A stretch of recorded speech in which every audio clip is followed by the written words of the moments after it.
scriptures today are Zechariah chapter 9, verse 9 from the Old Testament, and Matthew chapter 21, verses 1 and 2 from the New Testament, from Zechariah.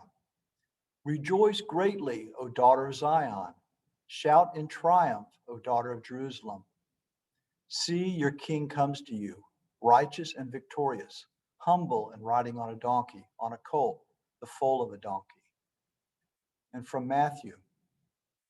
As they approached Jerusalem and came to Bethpage on the Mount of Olives, Jesus sent out 2 disciples, saying to them, Go into the village ahead of you, and at once you will find a donkey tied there, with her colt beside her.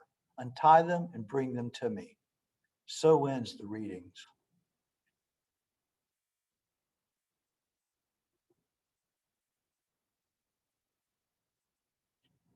Today, Palm Sunday, about 2,000 years ago, Jesus rode triumphantly into Jerusalem on a donkey, fulfilling one of the many prophecies in the Old Testament pertaining to the coming of a new Messiah, a new king that would lead Israel.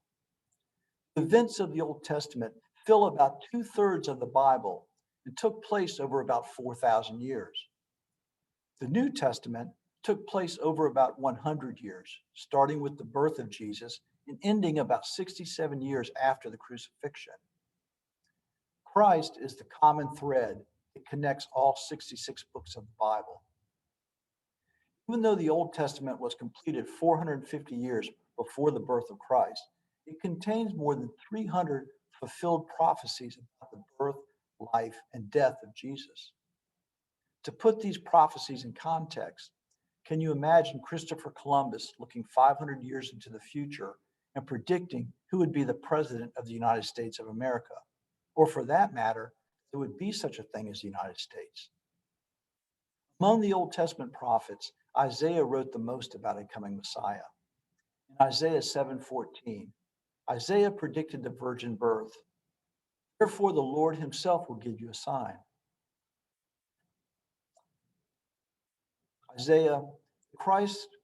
He also predicted Christ would minister in Galilee, that he would be a descendant of David, and that he would die a brutal death. In Jesus' day, Israel was a distant, undeveloped part of the Roman Empire. If the Romans could collect taxes and there was peace among the people, the Romans allowed the existing hierarchy of the Jewish, religious, legal, and business leaders to continue their culture and customs with little interference. The Jewish people believed the coming Messiah that was promised in the Old Testament would be a new king that would lead them in defeat over their enemies. We come forward to Jesus' ministry. For 3 years, he and his disciples have been preaching and healing throughout Israel. He's attracting many followers. When necessary, he and the disciples laid low, or they left certain areas in order not to clash with the authorities. 3 times a year, the population of Jerusalem swelled with visitors, especially so during the Passover celebration. People had heard the miraculous stories of Jesus, but not everyone had seen him. When he entered Jerusalem during the celebration of Passover, riding a donkey, people were waving palms and laying them on the road before him to celebrate the coming of the new king. His followers and the Jewish faithful recognized Christ riding into Jerusalem as a declaration of victory and salvation. The crowd sang praises. The disciples had counseled Jesus that it was dangerous to enter the city in this way. Jesus was directly confronting the established hierarchy. He rode into Jerusalem with huge crowds following him and went to the temple. In Matthew chapter 21, and Jesus entered the temple and cast out all those who were buying and selling in the temple, and overturned the table of the money changers and the seats of those who were selling doves. And he said to them, It is written, My house shall be called a house of prayer, but you are making it a robber's den. The entrance into Jerusalem was an acted parable. It gave the faithful a sign they had been waiting for. It inaugurated the Master's final mission to his people, and was a fitting prelude to the days of the intense activity and emotion which were to follow. It focused the whole city's attention on Jesus so that wherever he went during that closing week, crowds followed him, and his name was on every tongue. And not least important, it put his enemies on notice. It defied them. This procession through the streets was intolerable. What is the teaching from the events of Palm Sunday? I titled this sermon, Preparation, Faith, Courage. Preparation. Jesus had prepared his whole life for this moment. He had been studying with spiritual teachers throughout the ancient world. 3 years prior, at 30 years of age, he was baptized by John, and the Holy Spirit descended on him. He went into the desert and prayed and fasted for 40 days, being tempted by the trappings of the physical world. He overcame his human desires and began his ministry. He was prepared. He selected the disciples. He taught them the individual personal peace one could experience. He taught the connection each of us has with the divine, with God. He gave the disciples the power of healing. His disciples were prepared to continue his work. Faith. His faith in God and his mission was clear to him. His commitment to prayer and meditation kept him focused and true to his faith and his life's work. Courage. When the time came to complete his work, to confront the authorities in a manner that would force them to take action against him, he had the courage to follow through on his convictions and plant the seeds for a new religion. Preparation, faith, and courage. An example of this symbolic demonstration in our lifetime are the marches for civil rights and voting rights over the Edmund Pettus Bridge in 1965. The protesters prepared, built an organization, had faith in their conviction, and had the courage to confront authority in a peaceful march.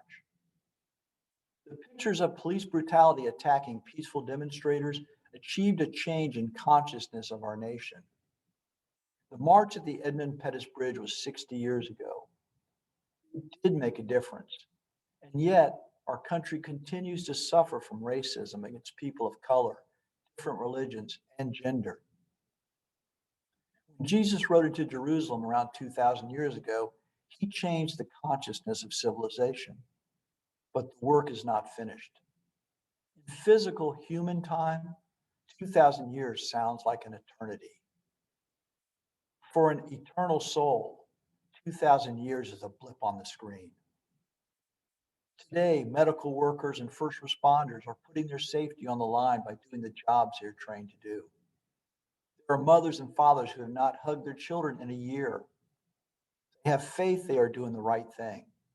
They have the courage to resist their human desires and their fears for the greater good. We could not ask more of these people.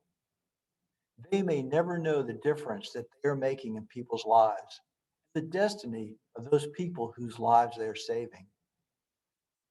They are prepared, have faith, and the courage to do what they believe is right. In our own lives, our own preparation, our own faith, and our own courage lead us to act on issues that are important to us. We have daily and weekly situations with work, family, and friends.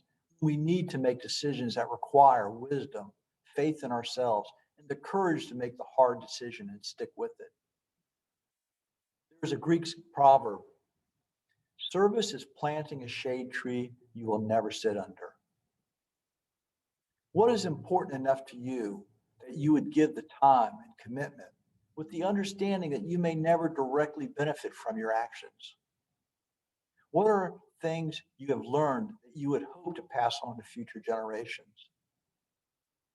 The season of Lent, the 40 weekdays between Ash Wednesday and Easter, symbolize the 40 days that Jesus spent in the wilderness after his baptism. Holy Week, from today until Easter, is the most sacred week of the Christian liturgical year. This is the week that Jesus had prepared for his whole life. Lent is a time to contemplate what is important to you. If you had a limited amount of time to connect with family and friends, or to use your talents to help others, what would you choose to do? As metaphysicians, we believe that our soul is eternal. We also believe a physical incarnation on earth allows us our greatest opportunity for spiritual soul growth. Every day you are in your physical body, you can advance spiritually. Although our bodies age, our souls and spiritual understanding continue to develop. In this last week of Lent, take some time, sit quietly, and experience your connection to the infinite. Contemplate what is important to you. The ritual of Lent is to give up something that you will miss. This action develops your willpower. It forces you to be more aware and alert because you notice the missing thing. Meditation and prayer in this elevated state of alertness can open your intuition to issues that are usually out of sight and out of mind. Contemplate what you have prepared for in this lifetime. What would you like to see different in our world? What would you like to see different in your personal life? With faith and courage, you can continue the work begun by Jesus over 2,000 years ago. Blessings.